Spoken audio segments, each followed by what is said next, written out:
The offices of Verve Magazine hummed with a frantic energy unique to the high-fashion world of New York City. Gleaming surfaces reflected impossibly stylish figures rushing past, their heels clicking a staccato rhythm on the polished concrete floors. Phones trilled incessantly, a counterpoint to the low murmur of urgent conversations about deadlines, designers, and the elusive definition of next season's must-have. Yet beneath the glossy veneer, the air was thick with unspoken competition and the sharp tang of ambition. Into this whirlwind stepped Eleanor Vance, the newest, lowest rung on the ladder, clutching a precarious tray of coffees. Her eyes, wide but observant, took in the controlled chaos. And then, a voice like shattering ice cut through the din. Vance, is this supposed to be coffee? Julian Thorne, senior editor, stood poised like a predator, his perfectly tailored suit doing little to soften the contempt etched on his face. He gestured dismissively at the cup Eleanor held out. I asked for a single origin pour over, precisely 92 degrees Celsius. This tastes like lukewarm sludge scraped from the bottom of yesterday's pot. Are you utterly incompetent, or merely deaf? He didn't wait for an answer, snatching the cup and slamming it down on a nearby counter, hot coffee splashing dangerously close to Eleanor's hand. She flinched, biting back a retort, her knuckles white as she gripped the tray. This wasn't just about coffee.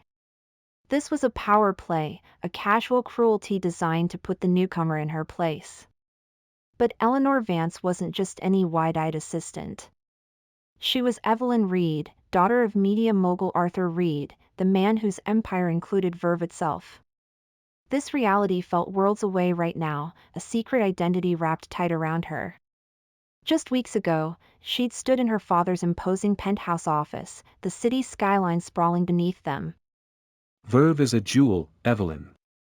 But jewels can have flaws hidden beneath the surface. The reports I get are polished, sanitized. I need eyes on the ground. Your eyes. As Evelyn, father, I have an MBA. I've managed projects overseas. You want me to work as an intern? I want you to understand the foundation of what you might one day lead. I want you to see how the people who make this magazine run are treated, especially those without connections, without the right background. Go in as Eleanor Vance. State school degree, minimal experience. Blend in. 3 months. No contact with anyone here who knows you. Report only to me. Can you handle that? Or should I find someone else to eventually take the reins? The challenge hung heavy in the air. Evelyn met her father's steely gaze, a new resolve hardening within her. As Evelyn, no. I'll do it, father. I understand. And so, Evelyn Reed became Eleanor Vance. Now, standing amidst the wreckage of the coffee incident, the memory of that promise fueled a quiet determination. She straightened her shoulders, ignoring the snickers from nearby desks as Julian swept away. She took a deep breath, the scent of expensive perfume and simmering tension filling the air. This was Verve. And Eleanor Vance braced herself, hoping she was ready for whatever corrosive truths lay hidden behind the glamour. Bracing herself after the coffee incident, Eleanor Vance stepped fully into the Verve workspace. The reality, as she braced for, hit harder than anticipated. Sleek minimalist desks held glowing monitors displaying next season's trends, while assistants clad in impossibly cool, understated designer were moved with practiced, almost silent, efficiency. It was a tableau of effortless chic, meticulously crafted. But the welcome was anything but warm.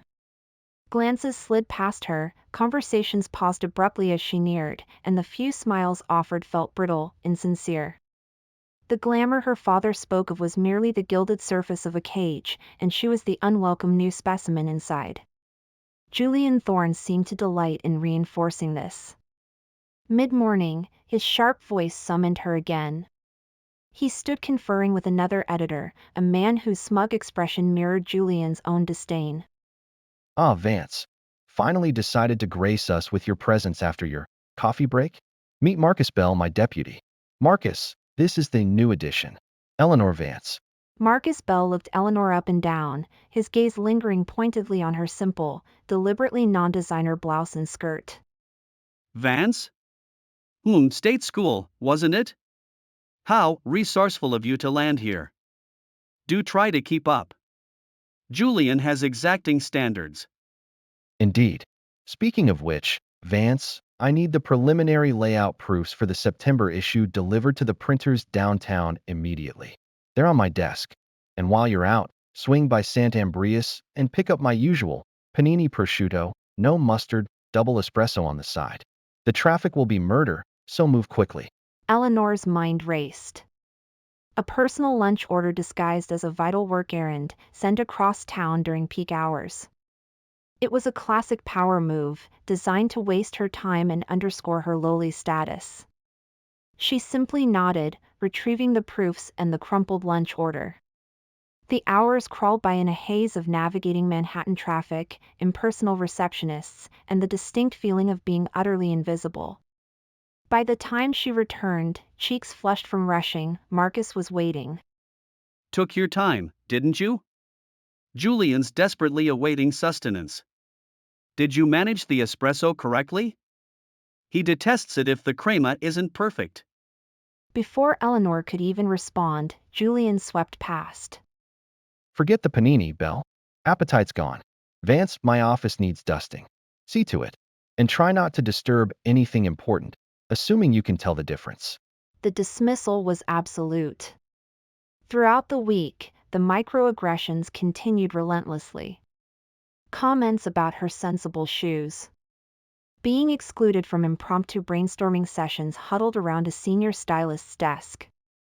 The distinct chill when she tried to join a conversation by the filtered water dispenser.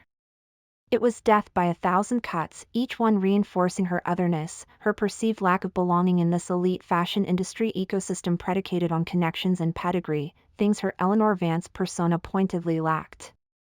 Each evening, Eleanor would find a quiet corner, sometimes even the sterile anonymity of a bathroom stall, and pull out a small, unassuming notebook. She meticulously documented every slight, every unreasonable demand, every condescending remark.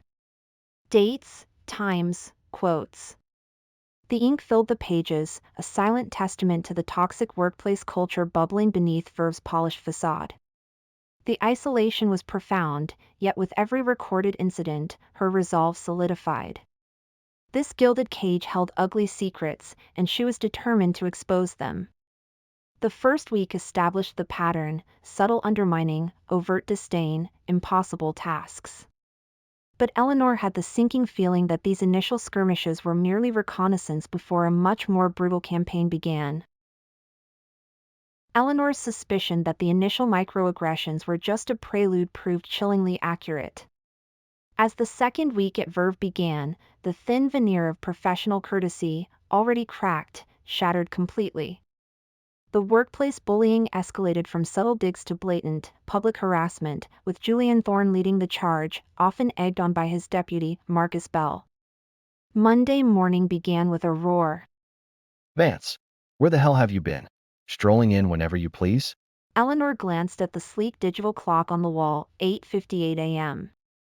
2 minutes before official start time. Mr. Thorne, it's not quite 9 yet, Don't interrupt me. Punctuality reflects discipline, something clearly lacking in your background. If you're going to occupy space in my department, you'll be here by 8:30 a.m. sharp. Starting tomorrow, any lateness, even by a second, will be documented. And don't expect any overtime pay for the privilege. Snickering, probably needs the extra half hour just to figure out the coffee machine, Julian. Some people aren't cut out for this pace.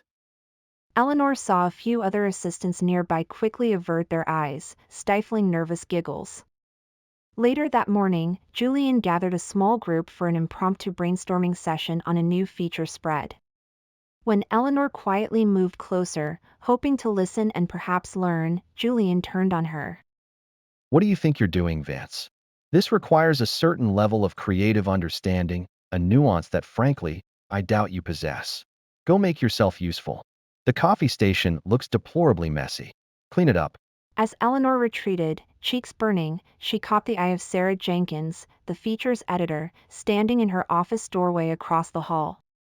Sarah offered no smile, but her expression was tight with something akin to disapproval, quickly masked as she turned back to her own work. It was a fleeting moment, but it registered. Not everyone here was blind, even if they remained silent. The constant humiliation gnawed at Eleanor. The meticulous notes in her hidden log felt insufficient. She needed more. She needed their voices, their exact words. That afternoon, before approaching Julian's desk with a requested file, she fumbled discreetly with her smartphone, activating the voice recorder app, her heart pounding against her ribs. Mr. Thorne, here is the circulation data you asked for. Took you long enough. Just put it down. And cancel my lunch reservation at the grill. I've decided to eat in. Go fetch me the usual salad from that place on Lex. And be quick about it. He waved her away without looking up. Eleanor fetched the overpriced salad, returning to find Julian and Marcus laughing over something on Julian's monitor. There was no mention of paying her back.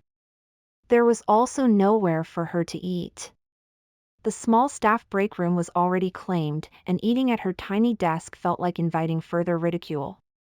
She ended up eating half the sandwich she brought from home, standing in a quiet stairwell, feeling utterly demoralized. The final straw that week came disguised as a research task. Julian assigned Eleanor the job of compiling competitor analysis for online engagement. She spent hours meticulously gathering data, cross-referencing sources, and formatting the report exactly as requested. She submitted it well before the deadline.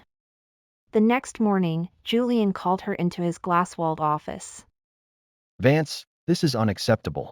He tossed the printed report onto the desk. Pages scattered. It's riddled with errors. The engagement metrics for Chic Monthly are completely wrong, and you've missed half the independent blogs we track. Is this the best your state school education could muster? This is utterly useless. But, Mr. Thorne, I double-checked those figures. And the blog list was based on the parameters you gave me. Are you calling me a liar, Vance? Or just making excuses for your sheer incompetence? Get out. Marcus, you'll have to redo this entire disaster. Apparently, basic research is beyond some people's capabilities.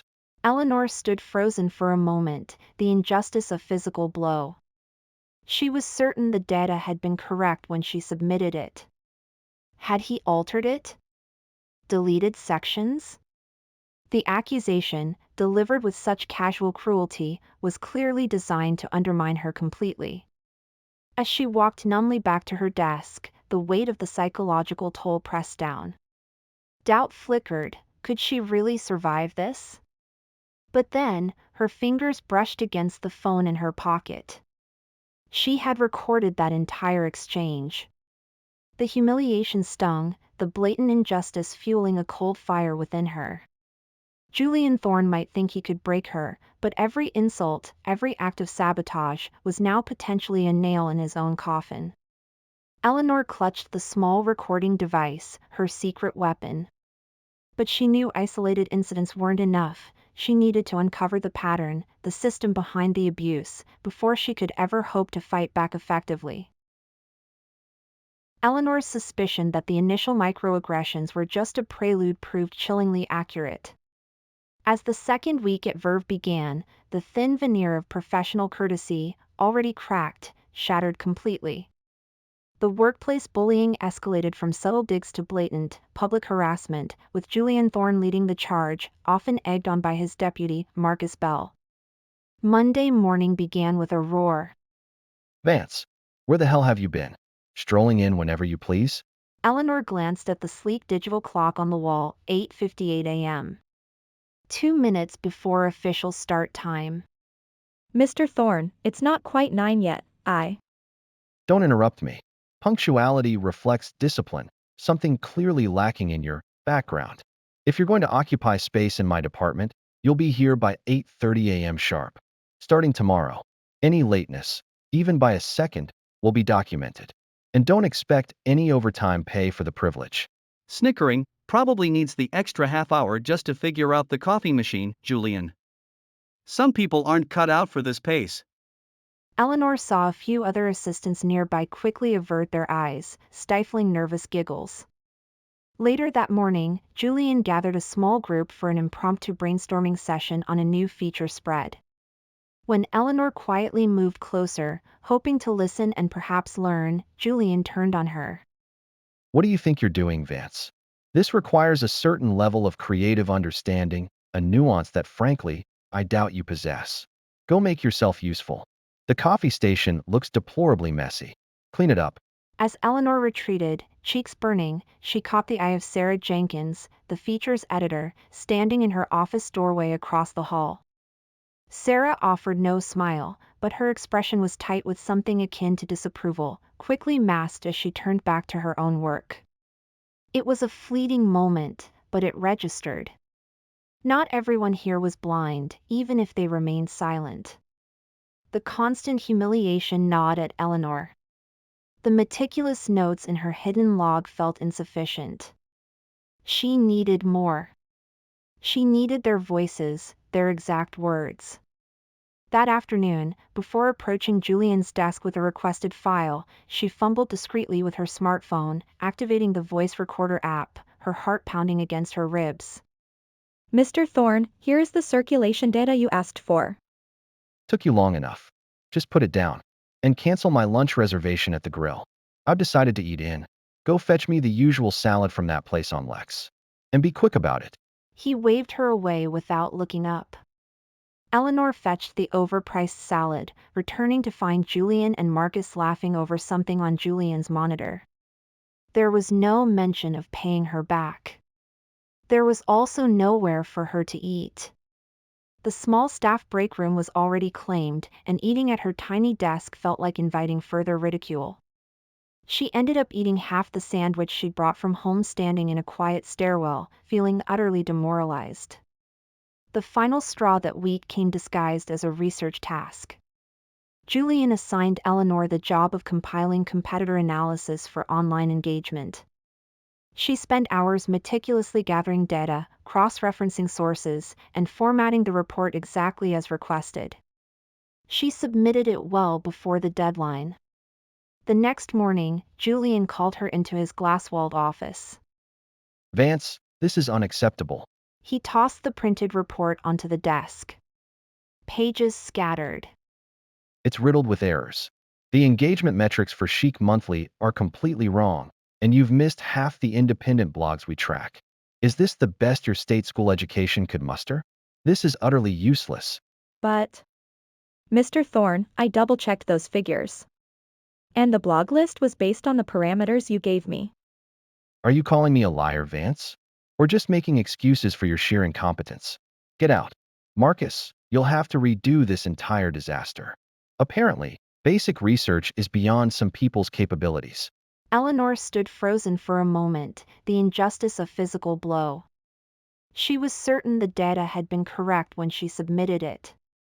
Had he altered it? Deleted sections?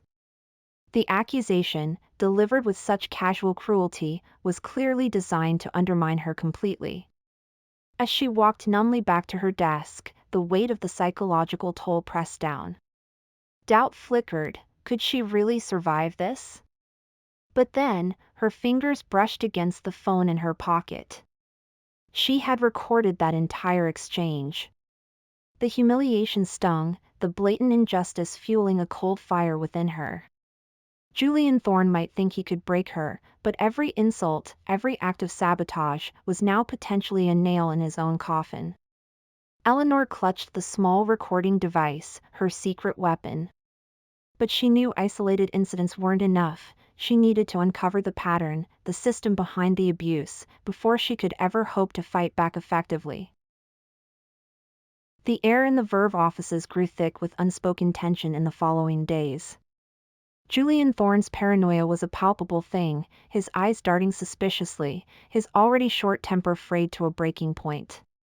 Eleanor Vance, armed with damning evidence but knowing the potential complicity reached higher, felt the net tightening around her, too. She'd shared summaries of her findings with Sarah Jenkins and through coded emails, alerted her father's external security advisors. The end game was approaching. It arrived late one Friday afternoon when the office was beginning to empty. Julian summoned Eleanor to his office, his voice deceptively calm over the intercom. Inside, the blinds were drawn, casting long, ominous shadows. Julian sat behind his large, imposing desk, steepling his fingers, a predatory stillness about him. Close the door, Vance. We need to have a little chat. Just the two of us. Eleanor did as commanded, her hand instinctively hovering near the recording app on her phone inside her pocket. The click of the door latch sounded unnervingly loud in the sudden quiet. You've been rather busy lately, haven't you? Asking questions, making friends, spending late nights here. Tell me, Eleanor Vance, what exactly are you looking for? I'm just trying to do my job thoroughly, Mr. Thorne. Learning the ropes, as you suggested. Don't play games with me. Julian slammed his fist on the desk, the sudden violence making Eleanor jump. He rose slowly, prowling around the desk towards her, his movements deliberate, menacing. I know you've been talking to Jenkins. I've seen the logs, accessing files you have no business with. Who are you really working for? Did that old fool Arthur Reed send his little girl to spy on me? He was close now, invading her personal space, his voice dropping to a venomous whisper. Eleanor held her ground, though her heart hammered against her ribs. I don't know what you're talking about. But I do know about the discrepancies in the freelance budget reports. The ones you signed off on. Julian's eyes narrowed into dangerous slits. He lunged forward, grabbing Eleanor's arm, his fingers digging in painfully.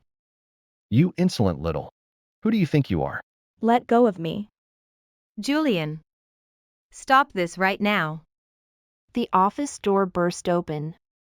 Sarah Jenkins stood there, her face pale but resolute.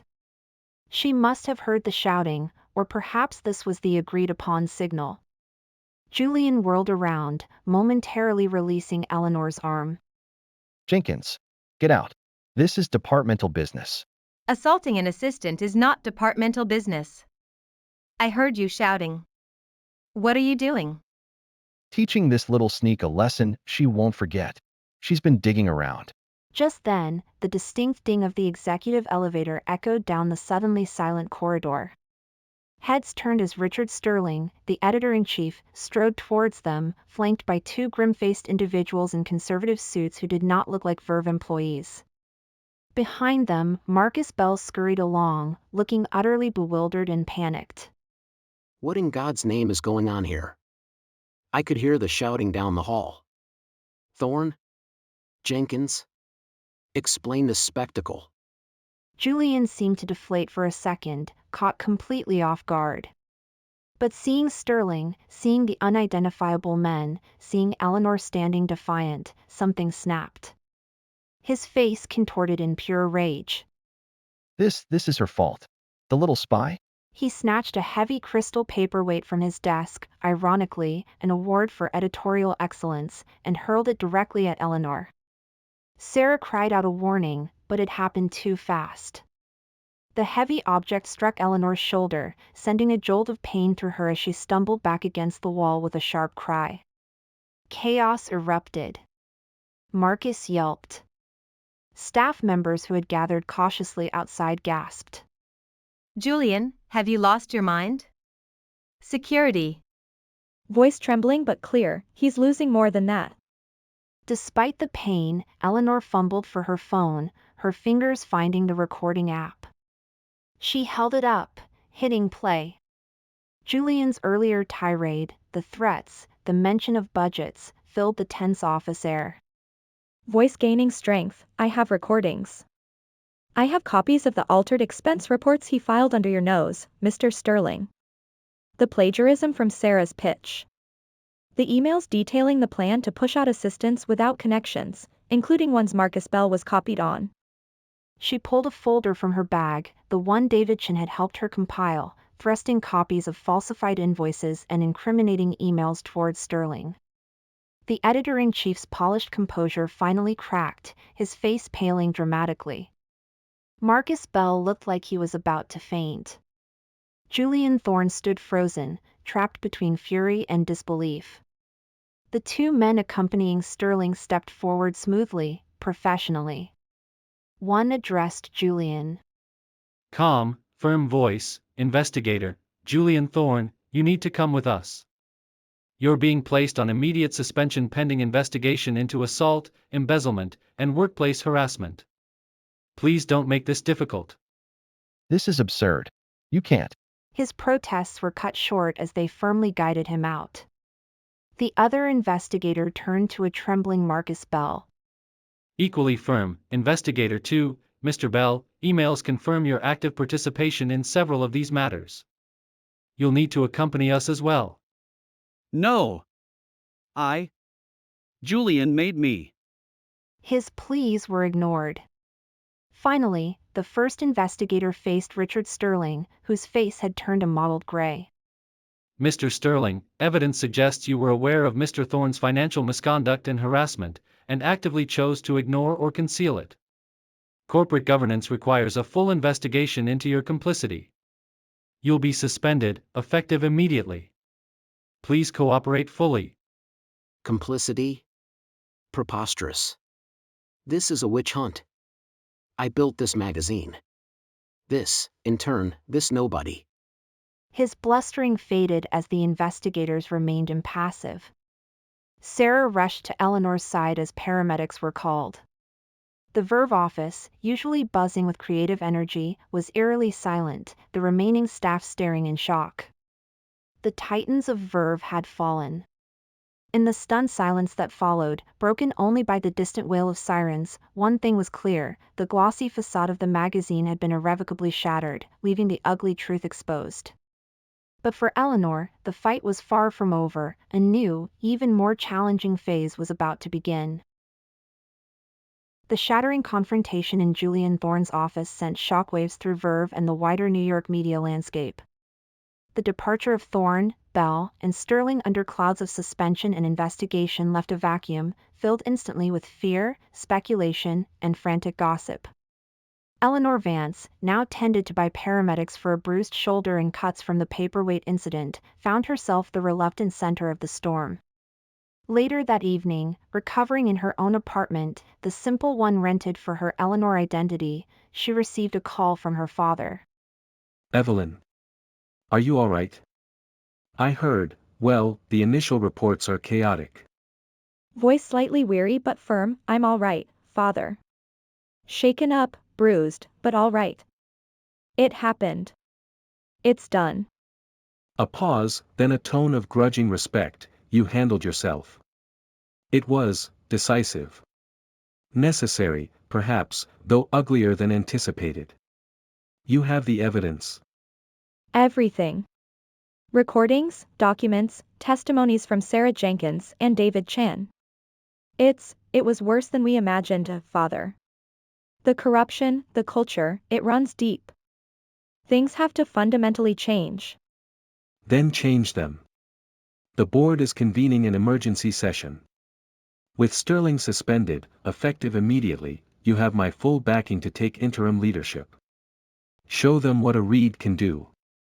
The news broke swiftly across fashion blogs and financial news sites. Scandal engulfs Verve Magazine, top editor suspended amidst abuse and fraud allegations, mystery intern blows whistle. A few days later, an all-hands meeting was called.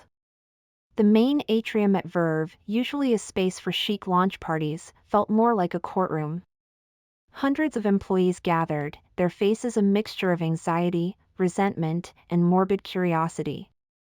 An interim HR representative spoke briefly, her voice trembling slightly, before introducing the figure everyone was whispering about. Nervous HR rep, and now, I'd like to introduce Eleanor Vance, who has agreed to address us all. A hush fell as Evelyn Reed, dressed in a simple but impeccably tailored suit, walked calmly to the makeshift podium. The fading bruise on her shoulder was visible. She took a moment, surveying the sea of faces, before speaking, her voice clear and steady, amplified slightly by the microphone. Good morning. Most of you know me, for the past few months, as Eleanor Vance. She paused, letting the name hang in the air. That was necessary. My real name is Evelyn Reed.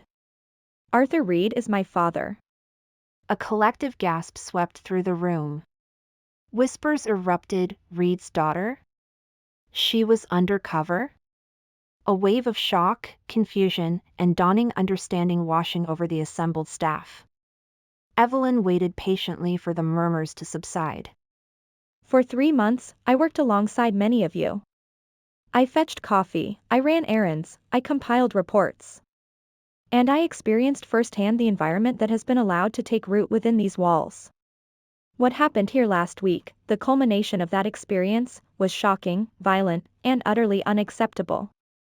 But it was not an isolated incident. It was the symptom of a deeper sickness. Her gaze swept the room, direct and unflinching. For too long, a culture of fear, discrimination, harassment, and unchecked ego has masqueraded as high standards or a creative pressure at Verve. Judging colleagues by their background, their connections, or their perceived status, rather than their talent, dedication, and hard work, ends today. Bullying and intimidation, in any form, ends today. Looking the other way while others suffer ends today. This is not the Verve my father invested in, and it's not the Verve we will be moving forward. You could hear a pin drop. Some staff members stared intently, others lowered their gaze, shamefaced. Effective immediately, as interim lead, and with the full support of the board, we are implementing fundamental changes. First, zero tolerance. Any substantiated instance of harassment, discrimination, or abuse of power will result in immediate disciplinary action, up to and including termination. Second, transparency. Promotion paths, compensation reviews, and project assignments will be clarified and based on merit, not favoritism. Third, accountability. We are establishing an independent ethics and oversight committee, empowered to investigate all complaints confidentially and impartially. I am pleased to announce that Sarah Jenkins has agreed to chair this committee. A ripple of surprise, then quiet, approving murmurs went through the crowd. Sarah Jenkins, standing near the side, gave a single, determined nod. Fourth, support. We will launch a formal mentorship program pairing senior staff with junior employees to foster growth and ensure everyone has a voice. Fifth, respect. We will rebuild our culture based on collaboration, mutual respect, and valuing the contributions of every single person who works to make Verve a success, from the interns to the senior editors, from the mailroom to the executive suite. Verve's true value, its real prestige, lies in its people, all of its people. This transformation won't be easy, and it won't happen overnight. It requires commitment from every one of you. As Evelyn finished, a moment of silence hung in the air, then tentative applause started, quickly growing into a wave of relieved, hopeful ovation. As the meeting broke up, a young graphic designer hesitantly approached Evelyn. Timidly, Ms. Reed. I saw how Mr. Thorne treated you, and others. I never said anything. I'm ashamed. Meeting his eye, firm but kind, thank you for saying that now. What matters is that we all find our voices moving forward. Let's build a better Verve, together. Evelyn watched the staff disperse, a complex mix of exhaustion and determination settling over her. The mask was off, the truth revealed. She had stepped out of the shadows, not just as the owner's daughter, but perhaps as the architect of Verve's potential rebirth. The path ahead was fraught with challenges, the damage deep, but for the first time in a long time, a fragile seed of genuine hope had been planted within the troubled, hallowed walls of the magazine. Planting a seed of hope is one thing, nurturing it into actual change is another entirely. The path Evelyn Reed laid out for Verve demanded more than just policy memos. It required a fundamental shift in mindset, a daily commitment to rewriting the toxic workplace culture that had festered for so long. 1 year later, stepping into the Verve offices felt different. The frantic energy remained. This was still the demanding world of high-fashion publishing, but the sharp edges of fear and intimidation had softened. The air buzzed not just with ambition, but with a newfound current of collaboration and mutual respect. You could see it in the editorial meetings, once dominated by Julian Thorne's pronouncements. Okay team, the Digital First Initiative for the fall preview. We have Sarah's proposal for the interactive lookbook, and Ben, you had an idea about leveraging TikTok creators? Don't hesitate, share it. Junior writer, Ben, thanks, Evelyn. Well, I was thinking, instead of just established names, what if we partnered with emerging micro-influencers known for sustainable fashion? It taps into the Gen Z market and aligns with our new ethical focus. I like that angle, Ben. It adds depth. We need to ensure the vetting process is thorough, though.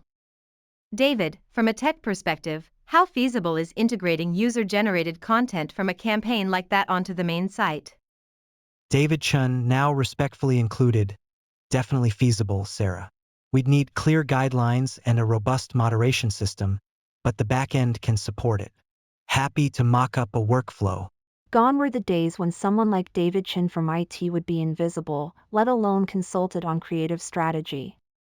The mentorship program Evelyn launched was thriving, pairing seasoned veterans with promising newcomers, breaking down old silos. Sarah Jenkins chaired the ethics committee with quiet diligence, ensuring complaints were handled swiftly and confidentially. We resolved both anonymous submissions from last month, Evelyn. One involved workload allocation, the other a miscommunication on image rights. Both addressed with the department heads, procedures clarified. People are beginning to see the system works. That's excellent news, Sarah. Building trust takes time, but that's the foundation. The transformation wasn't just internal. Verve, once notorious in industry circles for its cutthroat environment, began receiving accolades of a different kind, features in business journals praising its cultural turnaround, awards recognizing its commitment to a healthier, more equitable workplace. Arthur Reed visited the offices more often now, not just for board meetings, but sometimes just to observe. He found Evelyn one afternoon, watching the easy camaraderie during a coffee break. You've built something solid here, Evelyn. More than just stopping the rot. It feels productive. Healthier. It took everyone, Father. Realizing that leadership isn't about control, it's about enabling people to do their best work, safely. Going undercover, seeing the reality of how people like Julian operated, how fear silenced good people, it taught me what those executive reports never could. Respect isn't a perk, it's the entire foundation. A hard lesson, but one you learned well. I'm proud of you. Verve is in capable hands. Later, Evelyn stood by the large windows overlooking the city. The view from the top felt different now, earned through grit and empathy, not just inheritance. The laughter echoing from the open-plan workspace wasn't forced, the collaborative energy wasn't just for show. That evening, an impromptu celebration broke out in the main conference room. A major feature had won a prestigious design award. Editors, writers, graphic designers, IT staff, assistants, they mingled easily, sharing pizza and sparkling cider. David Chin was deep in conversation with a senior stylist about website image loading times. Sarah Jenkins raised her glass. A toast. To the team. To Verve. The cheer that went up was genuine, full of shared pride. Evelyn smiled, a quiet sense of accomplishment washing over her. It wasn't a perfect fairy tale ending, rebuilding trust and maintaining a positive culture required constant vigilance. But looking around the room, seeing the faces bright with possibility, she knew the arduous journey had been worth it. The Verve reimagined was no longer just a dream. It was becoming a reality, one respectful interaction, one collaborative project, one courageous conversation at a time. Ethical leadership and the courage to confront deeply ingrained abuse had not just saved a magazine, they had begun to build a community where everyone could truly thrive.